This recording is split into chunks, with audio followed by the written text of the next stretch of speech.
सिंहासन डसाई देली हो भैरो जी के दीदिया। सोने सिंहासन डसाई देली हो भैरो जी के दीदिया।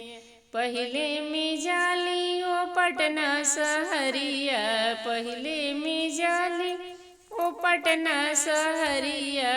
पटन देवी कहाई गली हो भैरो जी के दीदिया।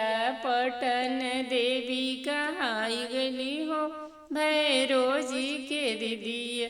दूसरे में जाली ओ यारा सहरिया, दूसरे में जाली ओ यारा सहरिया। आयरन देवी कहाई गली हो भैरो जी के दीदिया। सोने सिंहासन डसाई देली हो भैरो जी के दीदिया।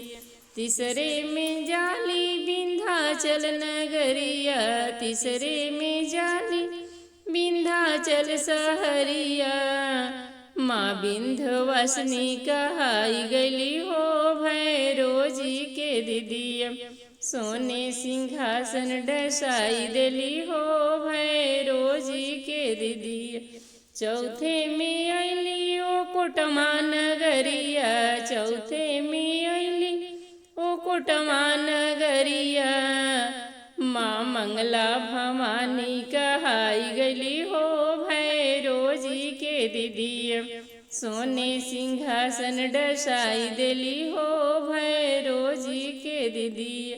पचवे में अली ओ कपूरी नगरिया, पचवे में अली ओ कपूरी नगरिया। माँ कपालेश्वरी भवानी कहाई गली हो भैरो जी के दीदिया।